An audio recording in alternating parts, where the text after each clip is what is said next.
You're tuned to Halftime with the Playmakers. In our segment called Who's Next, we bring on current and former athletes, coaches, and people in the sports industry.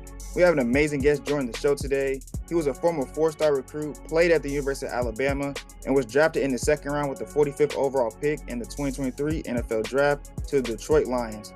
Welcome to the show, Brian Branch. Thank you for having me.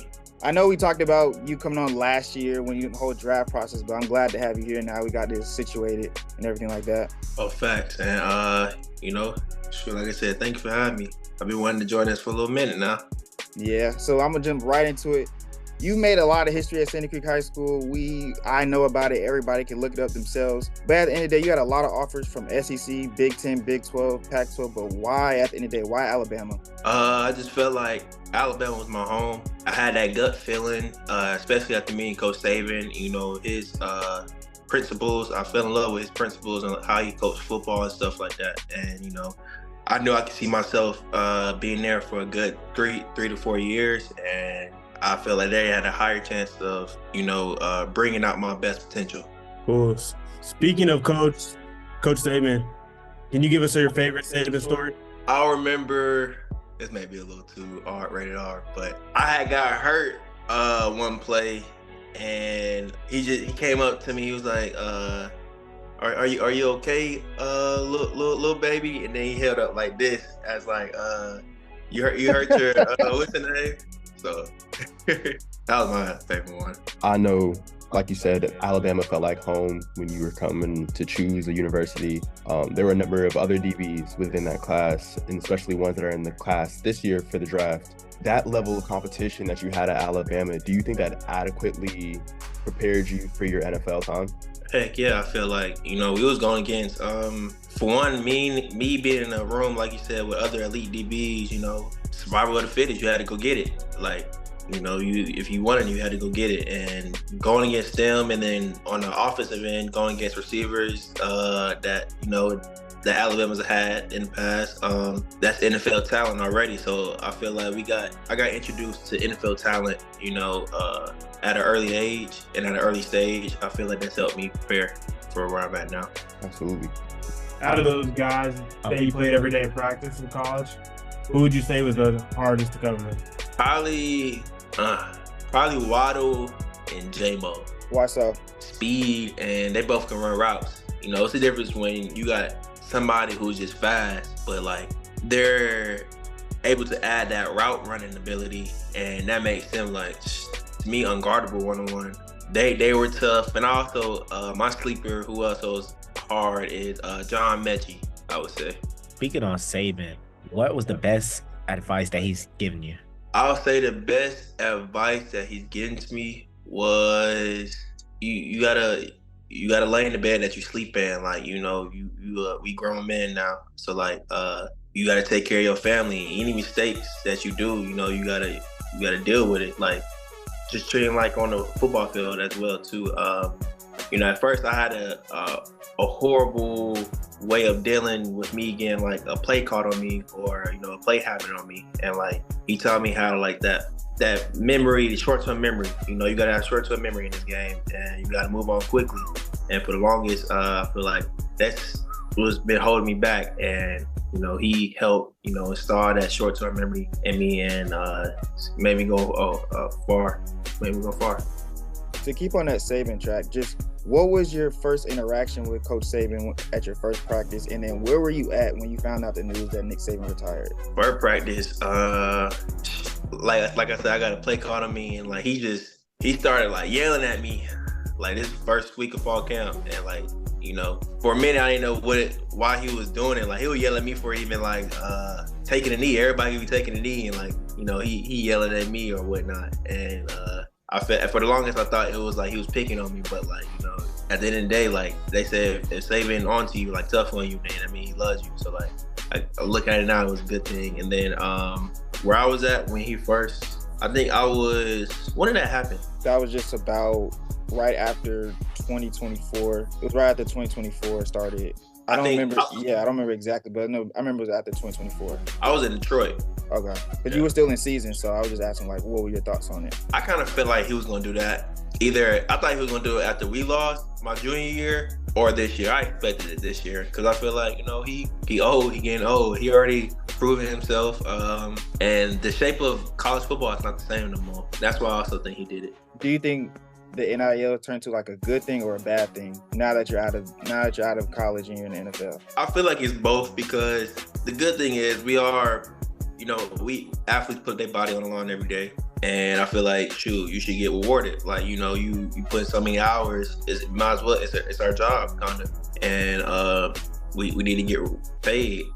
But I also feel like it's a bad thing because I feel like now it's not about which program is going to, you know, bring out the best potential or make me go harder or just teach me those principles on and off the field. It's more about who's gonna pay me the most. And I feel like you can go, that's not how the mindset should be. And, you know, people leaving schools, people are quitting, people are transferring early without even like staying down for the come up. And I feel like, shoot, that stay down for the come up teach you a life lesson in the long run. Coach Saban kind of touched on that in a previous interview. He was talking about how he was talking to his wife and they were discussing that, like you said, it's not about how we can develop the players, but how much we can pay them. Where do you see the future of your alma mater in terms of post-Saban era? I still think Bama gonna be on top in a way, because we still Bama. You know, without Saban, that's the same thing of how Bear Bryant stepped down and Coach Saban came. It's still Alabama. I just feel like now is who's gonna be the highest bid, who's gonna be the highest bidder, and, you know, whoever the highest bidder wins. And I feel like, shoot, Alabama, they got the money, but it's hard competing with schools like Texas when they got that oil money and stuff. So it's like, I won't be surprised if one of them Texas schools win a national championship in the next few years. That kind of brings me to my next question. In terms of when you played at Alabama, where were some other schools that had that kind of rich brand and passionate fans that just made it difficult to play and compete on every Saturday? I would say Texas A&M, Texas, Georgia, and I'd probably say I'd throw in Tennessee. Just a hypothetical question. If you were still in college right now while the new NCAA game is coming out, what would your overall be? What would you think your overall would be? At least a 95. What about speed? What would you like give your rating on speed and catching? Catching, 97. Speed, I'd probably say 92. Change of direction? 95. Now, I know you hit, so what do you give your tackling and hit power? 99. I don't think people understand like how difficult the position of cornerback is to play. I played in high school, and I'm not comparing that to your experience at all, but I know just how difficult it was to play in the secondary. Can you defend that? Like, because people say that, oh, the quarterbacks are hardest to play, oh, the offensive line, but why is cornerback like the most difficult position to play across the board? You on an island, like ain't no help. Like you got your man. If he go across the field, under or shallow, you got him. And I feel like you got to be real cerebral. You got to be, you know, a ball hawk. You got to have good eyes, and you got to have good man-to-man abilities. And I feel like having a true lockdown corner can take your team to the championship, for real. Now we're going to just hop into some NFL. You were in the second round, which everybody thought you were supposed to be in the first round. But can you just talk about your just draft process leading up to the draft, and then your thoughts about the draft itself? My draft process, it was pretty much, you know, I trained for at least 2 months. I kept on trying to get that 40 down, and I feel like I did get the 40 down, but I just didn't run it. What was the time you were aiming for? Like a 4.49 or 4.5 flat, really. And I feel like the 40, they need to take the 40 out, in my opinion, because I feel like it's two different things between game speed and 40 speed. And the process, after the draft? Yeah, just the draft in total. Just what were your thoughts on the draft? And then really, you went kind of viral for coming back. What was your main reason why you came back for the second round? Because my family was there. You know, we came a long way, Georgia to Kansas City, and just having everybody there. And, you know, me wanting to walk across the stage as a little kid, meeting the commissioner's hand, I feel like that dream was still, I was still able to do it, and shoot, why not fulfill it? And that was a big thing for me. In this era of like defensive backs, what do you think NFL scouts and coaches are looking for out of these new candidates for defensive backs? I feel like for safeties, you have to be able to cover, not only hit, but cover. That's the new day and age game. You got to be able to cover and hit. Corners, you have to be able to cover too. And I feel like they're more looking for, defensive backs who can do it all. Like I could play defensive backs who can play corner, safety, and nickel.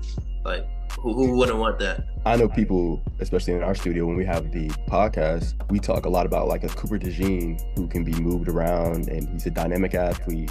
Do you see your game emulated in any of the DBs? I like Cooper DeJean's game. He can move. You can play him anywhere, literally. If anybody, I like Mike. What's his name? He went to Michigan. He's a nickel. He's small, but he good. I feel like that's somebody who I say emulate my game. Brian, what was your first encounter with Coach Dan Kimmel? My first encounter, probably when I had to go. I would say when I had to go visit them for my. It's like before the draft. Well, after the combine, you got like official visits in a way, and you got to go to each team. I met him and Brad Holmes my first time, and they sat me in a room and just asked me questions, trying to grill me, but just trying to see who I was. Shoot, I mess with Coach Dan. All right, I got 2 plays from your rookie that I want you to walk us through. So the first one actually comes from preseason against the Giants. The first play you really made that was viral. The wide receiver number 9 caught a little dump pass in the backfield. You come up, hit him really hard. Go ahead and walk us through the emotions and the feelings that were going through you after making your first big play. Honestly, I was lit. I'm not gonna lie, I was lit. Especially it was Cole Beasley too. Cole Beasley, I remember growing up watching him at the Cowboys when he played, and he fought. I guess for me being able to do that was like I'm coming moment. Pause. All right, my second moment comes from week 1 of the regular season, opening game of the year against the reigning champs. Ball gets tipped early second half, down 7, falls into your hands. You make a nice one-handed play. They take it back for 6. I mean, that's like the stuff you dream of as a kid. So, I mean, share your feelings about that play too. Again, I was lit too. At first, I was going for the hit because I didn't think he was gonna drop it. But I guess when he dropped it, that's God. God gave him the ball. He put me in that position. I really kind of blacked out, kind of like once I crossed the goal line. Cause like first game I really scored. Shoot, like that was an eye opener for me. Like, yeah, I can really hang too. For sure. Would you claim that as your welcome to the NFL moment? In a good way, or because you could have welcome to the NFL moment? I was gonna ask about the Ricky Hayes next, but in a good moment, yeah. Yeah, I could put that there. And then, did you ever experience that rookie just treatment coming in Detroit? Not for real, not really at all. Except for like the rookie dinner. How much did you spend? I spent $5. Okay. I was expecting a little bit higher. Yeah. Was it just the DB group? Yeah. Okay. Who ordered the most expensive meal? My money's on CDJ. Nah, he did it. It was Cam Sutton, really. That's my dog too. Just what was your overall thoughts as your first rookie year? Just what did you expect and what you did not expect from your rookie season? How cutthroat this business is. I seen people who they bring in for fall camp and then cut them the next day. Teammates who like, it's kind of like you scared to get close to because you never know when somebody may be like, off the team. I didn't really expect that part, kinda. But my rookie season was what I thought it was gonna be. I feel like playing wise, I feel like there's a lot of stuff like I gotta improve on. I gotta hurry up and improve on. The game's a little faster, but not too much faster. Thankfully, Alabama prepared me, but it really is a gauntlet. I would say that, like, coming from college, you have like teams that like, shoot, like I'm gonna go to sleep late type before the game, but nah, you gotta be on your P's and Q's like every game, and that's the main difference between it. What's something in your life that like really changed your approach to the game? Because like you said, it became more cutthroat. It's a job. Some players aren't going to be there for more than a few weeks, especially in training camp. So what was your approach to changing your mentality? It's like, well, I'm here. Let me make the most of this opportunity. I think growing up, honestly, like just playing the game of football, I feel like I was kind of like the underdog in a lot of my years. And I feel like it gave me that grit to be one of like the best. And I feel like having that drive, that mentality have like helped carry me in a way, because knowing this game is cutthroat, like, shoot, I'm gonna do the best of my ability to stay into this game. If you had to say, just like, who were the toughest matchups you went against this year, who is your top 5? Justin Jefferson, Darnell Mooney, Jalen Reed, and I would say, who else can really talk to? No, you played the 49ers. Just want to add that out there. They didn't really play me that game. I'd probably throw in. No Mike Evans? I didn't guard him. I'm trying to think who y'all played. Am I even say my teammate? You can say your teammate too. I'd probably throw J-Mo and St. Brown in there. Explain me to St. Brown because he's very crafty in the slot. Just what have you seen that just makes it so difficult? Like you say, crafty. He knows the defense. You know, he's not just out there running routes. He knows the exact spots where to be. He got good hands. Shoot, that's someone who got a 99 in catching ability. He got good, strong hands. He's not your fast guy, but like his game speed, I feel like is fast. And he got good quickness too. I feel like coming off the line, that's someone who can play on the outside and in the slot, and something that you want to receive. Who was the best quarterback that you played against this year? Either Patrick or Lamar. Okay. And who was the most underrated quarterback you played? Justin Herbert. What's his name? Justin Herbert. Fields. Yeah. Justin Herbert. The Chargers. Herbert. Yeah. If you had to give like an ideal like defensive back group you would want to play with right now in the NFL, who would it be and why? Group or person? Group, just like defensive back group from corner all the way to safety. Each position? Like name them? Yeah. Pat, I'll probably go in and throw Tre'Davious Ward. Yeah. I put them two on the outside. Back end, I put Jesse Bates and I'll probably say, what's bro from Tampa Bay? Winfield. Yeah. Got you. That's solid. Now, do you model any of your games after them, or just like see film and pick one or two things that you like out of them and add it to yours? Yeah, I do that. I really model one game after like Tyrann Mathieu or like Troy Polamalu. I know as far as where the league is going, utilizing tight ends and receivers, you have these bulky, they call them nightmare matchups. How do you feel like you've adjusted to playing these type of players like the Kelseys, the Pitts, and Njokus that can still block but are a threat as a receiver?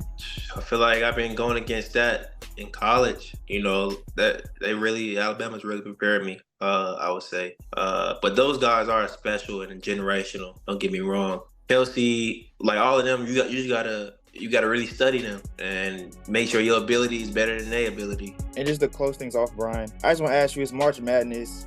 Who do you have winning it all? I really want Kentucky to win it all, but they're gonna have to bring Rob Dillingham. They're gonna have to start him. Who's another contender? I don't want Houston to win it. No Bama? Nah.